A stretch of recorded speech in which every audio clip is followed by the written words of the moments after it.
तो हमारा पहला क्वेश्चन है, Teejan Bai is related to which dance form. Teejan Bai कौन सा डांस फॉर्म रहेगा, कौन सा नृत्य शैली रहेगी जिससे ये संबंधित है। तो आपका आंसर हो जाएगा पांडवानी। पांडवानी जो डांस फॉर्म होता है उसको परफॉर्म करती हैं तीजन बाई। एग्जाम में काफी क्वेश्चन पूछा जाता है। एसएससी जो है 3 टॉपिक्स होते हैं एसएससी के जो फेवरेट हैं, जिनसे क्वेश्चन आपको मिलते हैं काफी ज्यादा। एक आपका डांस फॉर्म का क्वेश्चन होता है जो कि dancers related to dance form, जो हमारा क्वेश्चन हो जाएगा। एक आपका म्यूजिकल इंस्ट्रूमेंट का क्वेश्चन होता है और एक आपका बुक्स एंड ऑथर से ऑटोबायोग्राफी का। ये 3 टॉपिक्स आपको अच्छी तरीके से तैयार करने हैं। तीनों टॉपिक की सेपरेट वीडियो आपको हमारे दूसरे चैनल HVS स्टडीज 2.2 पे मिल जाएगी। उसका लिंक आपको डिस्क्रिप्शन में प्रोवाइड कराया गया है और जितने भी टॉपिक्स होते हैं हर एक टॉपिक की वीडियो आपको मिलती है। अगर डांस फॉर्म्स की, डांसर्स की बात करी जाए तो कुछ फेमस डांसर्स को देख लेते हैं। रुक्मिणी देवी अरुंदले, ये आपकी भरतनाट्यम डांस फॉर्म को परफॉर्म करती हैं। पंडित बिरजू महाराज किससे रिलेटेड है, ये कथक से रिलेटेड आपके हो जाएंगे। केलुचरण महापात्रा आपके उड़ीसी डांस से रिलेटेड हैं। गुरु बिपिन सिंह हो जाएंगे आपके मणिपुरी डांस फॉर्म से। वेम्पति चिन्ना सत्यम कुचिपुड़ी डांस फॉर्म से रिलेटेड हैं। पद्म सुब्रमण्यम आपकी भरतनाट्यम डांस फॉर्म को परफॉर्म करती हैं। मृणालिनी साराभाई कथकली और भरतनाट्यम की डांसर रहेंगी। शोभना नारायण आपकी कथक से रिलेटेड होती हैं और सोनल मानसिंह आपकी भरतनाट्यम और उड़ीसी को परफॉर्म करती हैं। श्रीमंता शंकर देव रहेंगे, सत्रिया डांस को ये परफॉर्म करते हैं। के अम्मा और कनक रिले, इन दोनों के द्वारा मोहिनीअट्टम जो डांस फॉर्म है उसको परफॉर्म किया जाता है। तो फेमस डांसर्स की सेपरेट वीडियो आपको मिल जाएगी चैनल पे। अगला क्वेश्चन देखते हैं, wings of fire is the autobiography of. तो विंग्स ऑफ फायर किसकी आत्मकथा है। तो हमारा आंसर हो जाएगा एपीजे अब्दुल कलाम। एपीजे अब्दुल कलाम की ऑटोबायोग्राफी रहेगी विंग्स ऑफ फायर। अब अगर ऑटोबायोग्राफी की बात करी जाए तो स्पोर्ट्स से रिलेटेड ऑटोबायोग्राफी ज्यादा पूछी जाती है, लेकिन ऑटोबायोग्राफीज को हम देखते हैं, कुछ मिक्स ऑटोबायोग्राफी डाली गई है आपके लिए। तो the test of my life ये युवराज सिंह की ऑटोबायोग्राफी है। एन ऑटोबायोग्राफी है जवाहरलाल नेहरू की। विंग्स ऑफ फायर रहेगी एपीजे अब्दुल कलाम की। S against odd Sania Mirza की ऑटोबायोग्राफी है। प्लेइंग इट माई वे रहेगी सचिन तेंदुलकर की। A shot at history Abhinav Bindra की ऑटोबायोग्राफी है। The race of my life Milkha Singh की रहेगी। 6 मशीन रहेगी क्रिस गेल की। कॉन्ट्रोवर्शियली योर्स रहेगी शोएब अख्तर की। 281 एंड बियॉन्ड वीवीएस लक्ष्मण की ऑटोबायोग्राफी है। अनफिनिश्ड अ मेमोर प्रियंका चोपड़ा की ऑटोबायोग्राफी रहेगी। सभी क्वेश्चन इंपॉर्टेंट है, एग्जाम्स में पूछे जा सकते हैं। आप नीचे देख सकते हैं सेपरेट टॉपिक रिलेटेड वीडियोस के लिए हमारा दूसरा चैनल है HVS स्टडीज 2.0 चैनल। इसका लिंक आपको डिस्क्रिप्शन में मिल जाएगा, आप इसको जरूर सब्सक्राइब कर लें। अगला क्वेश्चन देखते हैं। अगला क्वेश्चन है हमारा, what is the total number of players in a football team. एक फुटबॉल टीम में टोटल कितने प्लेयर्स होते हैं। तो आपका आंसर क्या होगा, आपका आंसर हो जाएगा 11 टोटल प्लेयर्स होते हैं आपके एक फुटबॉल की टीम में। अब ये जो टॉपिक रहता है इससे भी आपके क्वेश्चन पूछे जाते हैं एसएससी के एग्जाम में कि कौन से स्पोर्ट्स में कितने प्लेयर्स होते हैं। तो स्पोर्ट्स देख लेते हैं। अगर प्लेयर्स की बात करी जाए तो बास्केटबॉल में टोटल 5 प्लेयर्स होते हैं एक टीम में। वॉलीबॉल का अगर आपसे पूछा जाए तो 6 प्लेयर्स आपका आंसर होगा। बेसबॉल का हो जाएगा आपका 9 प्लेयर्स। अगर क्रिकेट का पूछा जाए तो 11 प्लेयर्स हो जाएगा। हॉकी का भी आपका 11 हो जाएगा। तो क्रिकेट, हॉकी और फुटबॉल 3 मेन गेम्स जो होते हैं जो कि सबसे ज्यादा फेमस रहते हैं, अगर इनकी बात करी जाए तो इन तीनों गेम में 11-11 प्लेयर्स होते हैं एक टीम में। अगर आपसे पोलो का पूछा जाए तो पोलो में 4 प्लेयर होते हैं, लेकिन अगर वाटर पोलो का पूछ लिया जाए तो वाटर पोलो में एक टीम में 7 प्लेयर्स होते हैं। कबड्डी में भी आपके कितने होते हैं, 7 प्लेयर्स। खो खो में आपके 9 प्लेयर्स होते हैं और रग्बी में होते हैं आपके 15 प्लेयर्स। तो ये कुछ इंपॉर्टेंट आपके स्पोर्ट्स हो जाएंगे जिनसे रिलेटेड कितने टीम्स में प्लेयर्स होते हैं। अगला क्वेश्चन देखते हैं। अब अगले क्वेश्चन पे बढ़ने से पहले हम आपको बताना चाहते हैं करंट अफेयर जो रहेगा 2022 का, जनवरी से लेके जुलाई 2022 के करंट अफेयर की ई बुक हमारे द्वारा लॉन्च करी गई है, जो कि सिर्फ आपको 59 रुपीज में प्रोवाइड कराई जा रही है। जो आपका एग्जाम चल रहा है इसमें आपको जरूर इस ई बुक से क्वेश्चन देखने को मिलेंगे, 100% आपको क्वेश्चंस मिलेंगे। इस ई बुक में आपको 1300 से ज्यादा 1300 प्लस करंट अफेयर के क्वेश्चंस कवर कराए गए हैं, जिसमें जनवरी से लेके जुलाई तक के हर मंथ के सेपरेट आपको करंट अफेयर मिलेंगे इस ई बुक में। और एक ये इंपॉर्टेंट चीज रहेगी कि ये जो ई बुक है ये बाइलिंगुअल लैंग्वेज में आपको प्रोवाइड कराई गई है। हिंदी और इंग्लिश दोनों में आपको कंटेंट मिलेगा। क्वेश्चंस हिंदी और इंग्लिश दोनों लैंग्वेज में आपको मिलेंगे। अगर आप इंटरेस्टेड हो तो लिंक आपको डिस्क्रिप्शन में प्रोवाइड कराया गया है, आप डिस्क्रिप्शन में जाके इसको बाय कर सकते हैं। पेमेंट करने के बाद अगर आपको फाइल डाउनलोड करने में कुछ इशू आता है तो नीचे हमारी जीमेल आईडी है, आप इस पर डायरेक्टली मेल कर सकते हैं। अगला क्वेश्चन देखते हैं हमारा। अगला क्वेश्चन है हमारा, Brajbhushan Kabra is related to which musical instrument. तो ब्रजभूषण काबरा कौन सा म्यूजिकल इंस्ट्रूमेंट रहेगा जिसको ये प्ले करते हैं। तो ये टॉपिक भी ऐसा टॉपिक रहेगा जिससे काफी ज्यादा क्वेश्चन बनते हैं आपके एसएससी के एग्जाम में। तो हमारा आंसर हो जाएगा गिटार। तो गिटार जो म्यूजिकल इंस्ट्रूमेंट होता है उसको प्ले करते हैं ब्रजभूषण काबरा। अगर कुछ म्यूजिकल इंस्ट्रूमेंट म्यूजिशियंस की कुछ बात करी जाए तो उनको देख लेते हैं। पंडित रविशंकर रहेंगे, सितार से रिलेटेड हो जाते हैं। पंडित शिव कुमार शर्मा, इनका हाल ही में निधन हो गया है 2022 में, ये संतूर वादक रहेंगे, संतूर को ये प्ले करते हैं। सजाद हुसैन रहेंगे, सुरबहर जो म्यूजिकल इंस्ट्रूमेंट होता है उसको प्ले करते हैं। जिया मोइनुद्दीन खान बीना को प्ले करते हैं। असद अली खान हो जाएंगे आपके रुद्र वीणा से रिलेटेड। पंडित विश्व मोहन भट्ट हो जाएंगे आपके मोहन वीणा को ये प्ले करते हैं और मोहन वीणा के ही ये इन्वेंटर भी रहेंगे। शकूर खान और पंडित राम नारायण ये दोनों प्ले करते हैं आपके सारंगी म्यूजिकल इंस्ट्रूमेंट को। ब्रजभूषण काबरा जो हमारा क्वेश्चन है ये गिटार को प्ले करते हैं। कृष्ण राम चौधरी और अली अहमद हुसैन ये दोनों शहनाई को प्ले करते हैं। हरिप्रसाद चौरसिया और पन्नालाल घोष ये फ्लूट को प्ले करते हैं। जाकिर हुसैन और इनके ही फादर रहेंगे जाकिर हुसैन के अल्लाह राखा, सबीर खान और पंडित किशन महाराज रहेंगे। ये 4 लोग रहेंगे जो कि किसको प्ले करते हैं, तबला को। और आपको ये जरूर ध्यान रखना है कि जाकिर खान के फादर हैं अल्लाह राखा।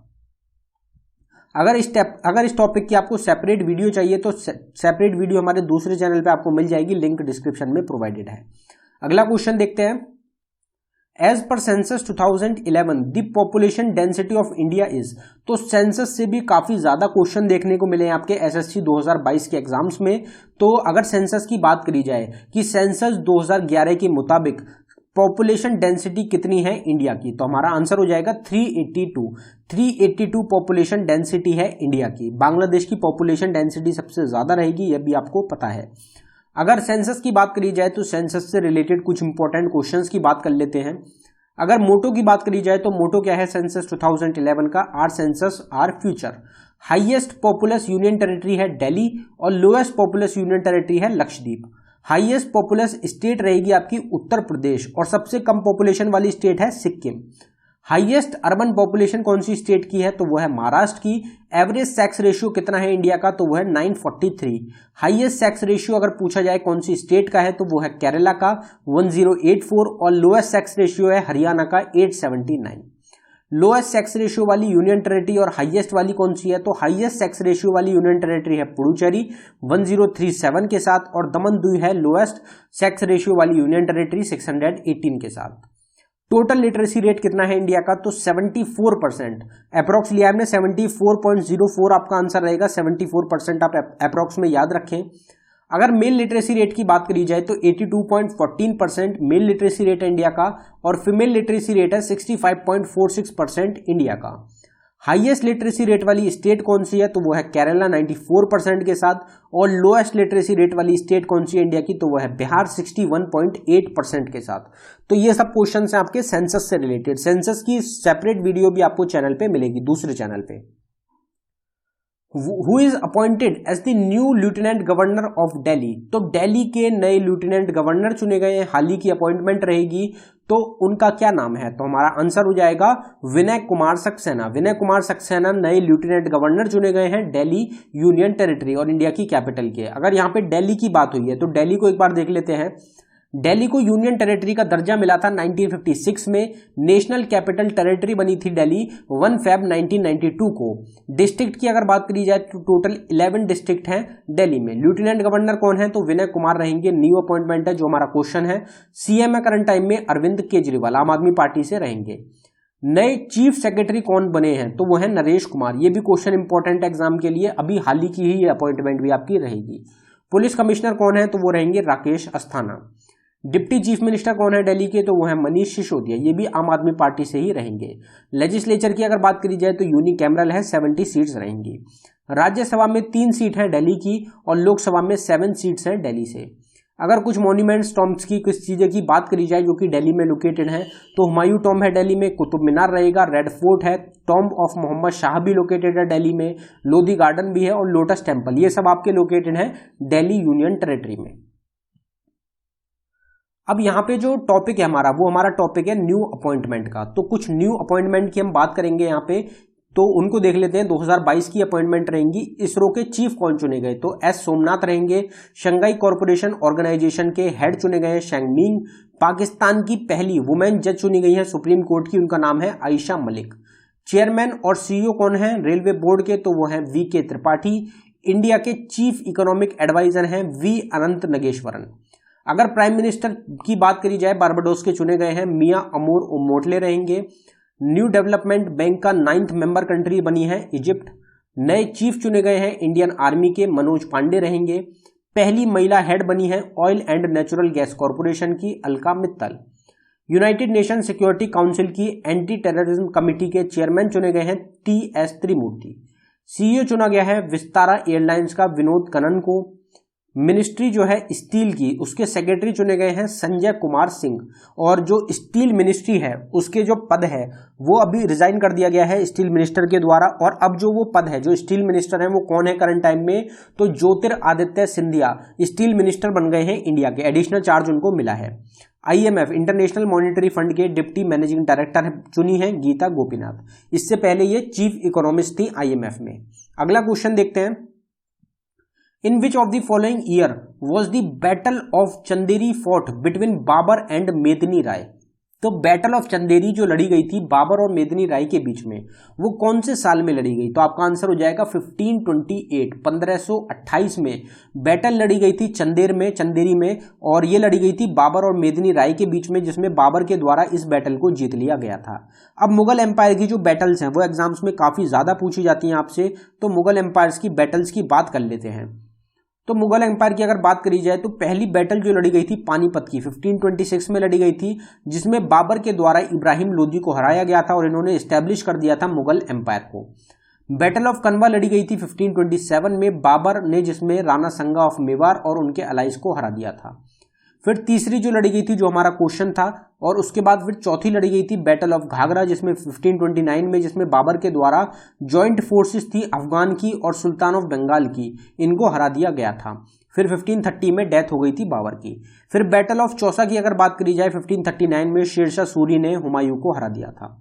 सेकेंड बैटल ऑफ पानीपत लड़ी गई थी 1556 में, जिसमें अकबर के द्वारा हिंदू किंग हेमू को हरा दिया गया था। बैटल ऑफ हल्दी घाटी लड़ी गई 1576 में, जिसका कोई डिसीजन नहीं निकला। ये बैटल कोई भी नहीं जीता और ये लड़ी गई थी राजा मान सिंह मुगल एम्पायर की तरफ से और राणा प्रताप मेवाड़ की तरफ से। बैटल ऑफ समूगर अगर पूछी जाए तो 1658 में लड़ी गई, जिसमें औरंगजेब और मुराद बख्श ने मिलकर हरा दिया था दारा शिकोह का। बैटल ऑफ खंजवा लड़ी गई 1659 में, जिसमें औरंगजेब के द्वारा अपने ही भाई शाहजुजा को हरा दिया गया और इनको मार दिया गया था। बैटल ऑफ करनाल 1739 में लड़ी गई, जिसमें नादिर शाह ने मुगल एम्परर थे मोहम्मद शाह, इनको हरा दिया था और लूट लिया था मुगल ट्रेजर, जिसमें क्या शामिल था, तो पिकॉक थ्रोन और कोहिनूर इसमें शामिल था। आपसे पूछ लिया जा सकता है कि पिकॉक थ्रोन और कोहिनूर कौन सा युद्ध रहेगा, जिसमें कौन सा वॉर रहेगा जिसमें जीता गया था, जिसमें छीना गया था। तो आपको ध्यान रखना है बैटल ऑफ करनाल 1739 में। Which country will host the Summer Olympic Games in 2024? 2024 में समर ओलंपिक गेम्स कौन सी कंट्री होस्ट करेगी? तो आपका आंसर हो जाएगा पेरिस, फ्रांस। तो पेरिस में ऑर्गेनाइज होंगे आपके समर ओलंपिक गेम्स 2024 में। 2020 वाले तो अभी हुए हैं, टोक्यो आपको पता है टोक्यो में हुए हैं। उसके बाद अब 2024 में होंगे, फिर 2028 में, फिर 2032 में। तो अगर बात करी जाए ओलंपिक की, तो ओलंपिक को एक बार देख लेते हैं। तो टोक्यो ओलंपिक जो हुआ है उसमें पहली रैंक रही है 2020 वाले में अमेरिका की 113 मेडल के साथ 39 गोल्ड, 41 सिल्वर और 33 ब्रॉन्ज। सेकंड रैंक रही है चाइना की 88 मेडल्स के साथ। इंडिया की रैंक आपको ध्यान रखनी है 48th रैंक रही है इंडिया की। इंडिया ने 7 मेडल्स जीते हैं, जिसमें 1 गोल्ड है, 2 सिल्वर है और 4 ब्रॉन्ज हैं। विनर्स कौन कौन रहे हैं? तो नीरज चोपड़ा ने जेवलिन थ्रो में 87.58 मीटर का थ्रो करके भारत को गोल्ड मेडल दिलाया है। रवि कुमार दहिया ने रेसलिंग की फील्ड में 57 केजी में सिल्वर मेडल भारत को दिलाया है। मीराबाई चनू ने वेटलिफ्टिंग में 49 केजी में भारत को सिल्वर दिलाया। पीवी सिंधु ने बैडमिंटन में ब्रॉन्ज मेडल दिलाया है। लवलीना बोर्गेन ने बॉक्सिंग में ब्रॉन्ज मेडल दिलाया। इंडियन की हॉकी टीम ने ब्रॉन्ज जीता है। बजरंग पूनिया ने रेसलिंग में 65 केजी में ब्रॉन्ज मेडल जीता है। अगर ओपनिंग सेरेमनी की बात करी जाए उसमें फ्लैग बीरर कौन रहा, तो इंडिया की मेंस हॉकी टीम की कैप्टन है मनप्रीत सिंह और बॉक्सर रहेंगी मैरी कॉम। क्लोजिंग सेरेमनी में फ्लैग बेरर कौन रहा, तो रेसलर रहेंगे आपके बजरंग पूनिया। विंटर ओलंपिक 2022 वाले हुए हैं बीजिंग चाइना में, और समर ओलंपिक आपके 2020 वाले 21 में हुए हैं टोक्यो में। 2024 जो हमारा क्वेश्चन था वो पेरिस फ्रांस में होंगे, तो और 2028 वाले होंगे आपके लॉस एंजल्स अमेरिका में। तो दोस्तों ये था हमारी वीडियो का आखिरी क्वेश्चन। अगर आपको वीडियो पसंद आई हो वीडियो को लाइक करें। हर एक क्वेश्चन को बिल्कुल डिटेल में कवर करने की कोशिश की गई है और वही टॉपिक्स लिए गए हैं जिनसे आपके एसएससी के एग्जाम्स में सबसे ज्यादा क्वेश्चन अभी 2020 में पूछे गए हैं। तो हो सकता है कि आपको आगे आने वाली शिफ्ट में इस वीडियो से काफी क्वेश्चन देखने को मिल जाए, तो आप वीडियो को जरूर फॉलो करें। हमारा दूसरा चैनल है HVS स्टडीज 2.0, उस पर टॉपिक्स की वीडियोस को आप जरूर देखें, उनसे आपको काफी ज्यादा मदद मिलेगी आपके एग्जाम में। अगर आपने अभी तक ई बुक्स को बाय नहीं किया है तो ई बुक्स का लिंक आपको डिस्क्रिप्शन में प्रोवाइड कराया गया है, आप डिस्क्रिप्शन में जाके ई बुक्स को बाय कर सकते हैं। आपके एग्जाम्स के लिए काफी ज्यादा आपको मदद मिलेगी। धन्यवाद।